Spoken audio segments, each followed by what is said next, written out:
to you. All right. So thank you so much. Thank you so much. I really appreciate all of you making time to be here. I started my morning off, well, I woke up in East Lansing. I drove to Detroit. Then I went to Ann Arbor for Hash Bash, which was interesting. And now I'm here. And when I was in Detroit this morning, I was introduced, and someone said, and she's got 7 kids, and went on, and I'm like, where did they get that? Now, I do have kind of a house full, but I have got 2 daughters, one's 14, one's 16, and 3 stepsons, 2 of whom are 24, and 1 who's 19, and a husband. So I guess maybe you do the math, and some people might assume that's 7 kids. But anyway, thank you so much for being here. I am excited to be here in Manistee. I've spent a lot of time in Manistee during my lifetime, and it's nice to be here as a candidate and see so many people turn out at 5:30 on a Saturday night in what should be spring but still looks like winter out there. You know, I'm running for governor because I love the state of Michigan.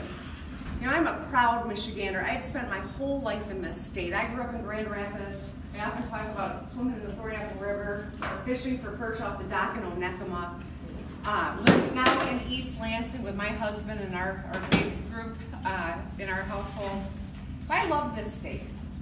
I do.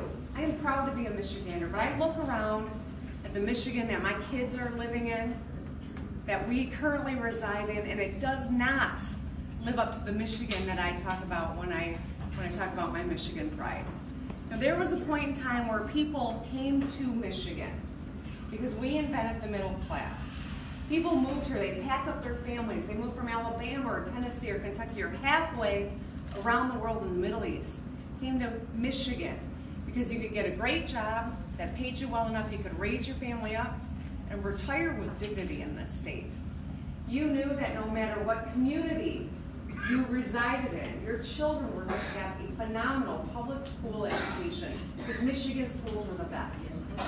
You knew that you could turn on your tap water and it would be clean enough to bathe your children and give them a glass at the dinner table. And you knew that you could travel the roads and your family was going to be safe, and if you're a business person, your goods were going to get to where they needed to be. I look around at the Michigan that we're living in right now, and it doesn't live up to that wonderful, beautiful legacy of ours. 25 years of the DeVos agenda has absolutely devastated our public school systems all across our state. And we now are in the thanks. I gotta figure out how to rephrase that so it's not a clap line for DeVos ruining our schools. But I understand, Joel, why you're clapping, because you dedicated your life to public education. We've got a city full of families that the governor just this week stopped delivering bottled water to. Yes. 8,000 children brush their teeth every night with poison, and our government told them to just relax. Over 70 other communities in Michigan have lead levels that are higher than Flint.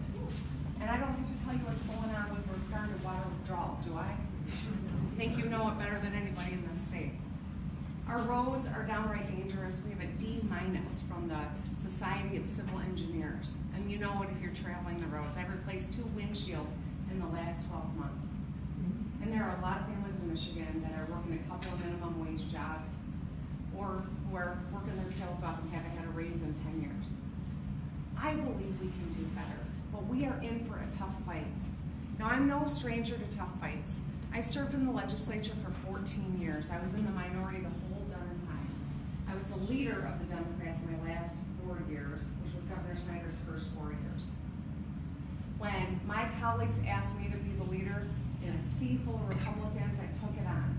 When the judges in my county asked me to come in and clean up the prosecutor's office after a sex scandal sent my prosecutor out, I took it on. When governors in both parties started pulling money out of the school aid fund to shore up holes in the general fund, I took them on.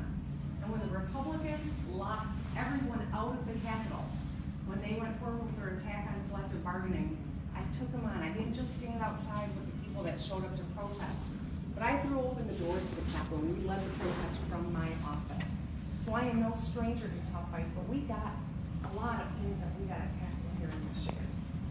There is a failure of state government that is exemplified in Flint to in what's happening with water withdrawal in Osceola County, to the unemployment insurance agency scandal where thousands of hardworking Michiganders were falsely accused of trying to defraud the state, and our callous Attorney General continues to go after people who did nothing wrong. We got high stakes in this election. So I grew up in a household with a Milliken Republican father and a Frank Kelly Democratic mother. My dad actually worked for Governor Milliken. He was the director of commerce when I was born. And my mother was one of Frank Kelly's top lawyers in the Attorney General's office. We had a lot of interesting conversations in our household. But here's the thing. In those days, the parties could still find some common ground around some core ideas. And one of which in my household is this: everyone is important. Everyone's important. Our allegiance to Michigan comes before our allegiance to a donor or to a political party even. And I'm standing in a room full of Democrats and saying we need leaders who are going to put Michigan first. Now, when I graduated from Michigan State, I stayed here. A lot of my fellow graduates left looking for opportunity elsewhere, but I stayed here. I stayed close to home. I bought a house in the neighborhood in which I grew up. And it was because I was here when my mom got sick with brain cancer that I was able to take care of her at the end of her life. At the age of 29, I found myself to be a member of the sandwich generation. And some of you are nodding, but for those of you who don't quite know the phrase, I was sandwiched between two generations of my own family for whom I was the primary caregiver.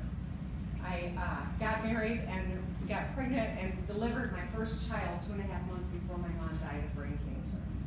And I was the one person who was worried about going back to work and continuing to nurse, or figuring out child care for my daughter, fighting my mom's insurance company when they wrongfully denied her chemotherapy payment, and writing my mom's end-of-life plan.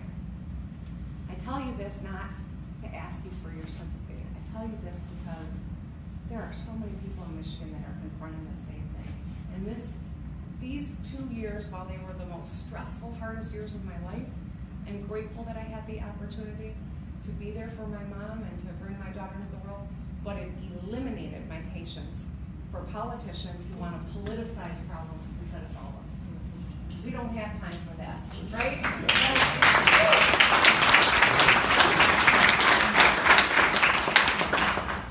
So as I travel Michigan, I've said I'm getting into all 83 counties, and you are 54. Not because you're 54th most important. You know, I'm traveling this aggressively because everyone really is important. And it's important for me to stay laser focused on the issues that really matter to people. We were just talking, and I said half the battle is showing up. Because when you show up, it informs everything that I do. The dinner table issues from Gogebic County on the western end of the UP to Groseal to over here on the west side of the state, they're not different. They're the same. Families need to know that their kids are getting the education that they need to be successful. Everyone needs a real path to a high-wage skill. And we've got to make sure that we are fixing our infrastructure so that the water coming out of our tap is clean. Those are fundamental truths in every community across the state. Now, I waged some tough battles when I was in the legislature, but I did find my way to work with Governor Snyder on one really important thing, and that's Medicaid expansion.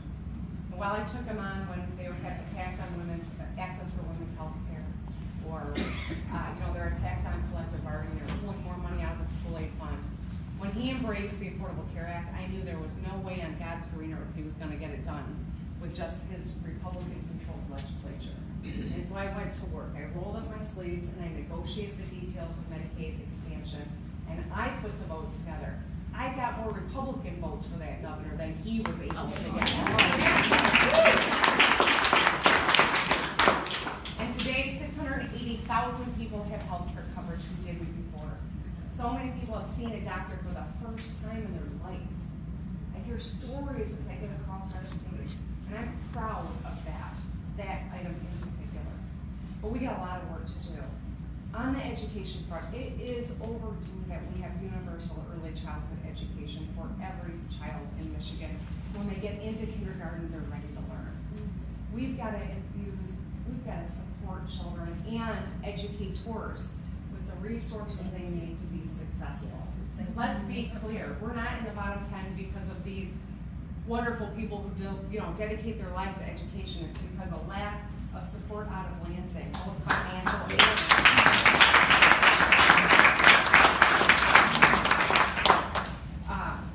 so we need to wrap services around all children, but especially children in poverty. The way that we're funding schools doesn't make sense. I remember when Snyder in his first term gave a big business tax break, and he paid for it by cutting schools, taxing pensions, and trying to eliminate the earned income tax credit. And I remember vividly when a superintendent from Ithaca wrote to Snyder and said, please declare my school district a prison. And you know why? Because we spend $40,000 a year to incarcerate someone in Michigan and less than 10 to educate a child in Michigan. And so wraparound services, especially for kids in high poverty districts, making sure that every third grader is reading.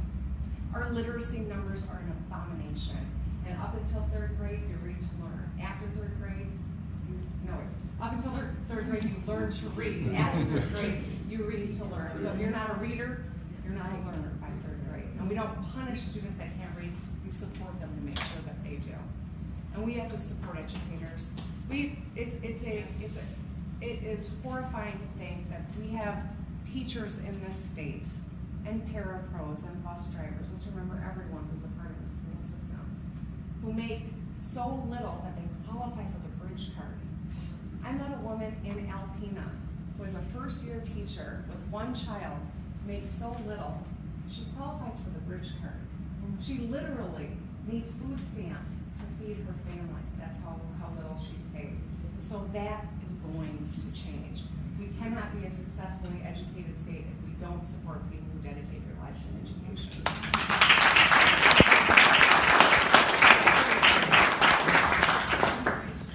Pathways to high skills. We used to think that there was one ladder to success, right? And we talked about it like a ladder to success. And then everyone got hyper-focused on four-year degrees, and then the legislature pulled money away from four-year degrees and made them impossible for people to get. The state that had the finest skilled workforce on the planet now has too few people who have four-year degrees, two-year degrees, and in the skilled trades. We've got to make sure everyone's got a path to a high-wage skill. That means a robust curriculum offering in our schools so that you can come out with a certificate that leads to a great opportunity in the skilled trades, if that's your path. Perhaps the path is to a two-year degree. I think it's time for a debt-free community college.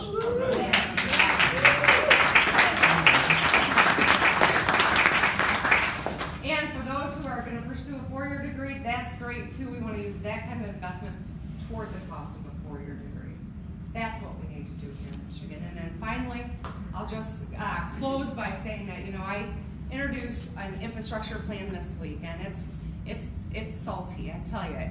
It's called Fix the Damn Road. But that's the language I hear everywhere I go. So I apologize if you're uncomfortable with my salty. I'm known for even more colorful, but not. That's what people say all the time. We are spending in Michigan, the average driver in Michigan spends $540 a year to fix your car instead of fixing our roads, and it is time for that to change. Our infrastructure, we're going to create and fund an infrastructure bank, and it's going to be used to rebuild our roads and bridges, the water infrastructure underneath the ground, and connect communities to high-speed broadband.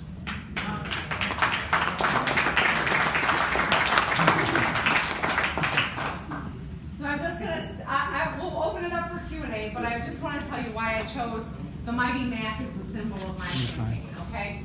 First and foremost, because I love the Mackinac Bridge. I think it's beautiful. I love traveling our state. I have just enjoyed it immensely as a candidate enjoying traveling the state.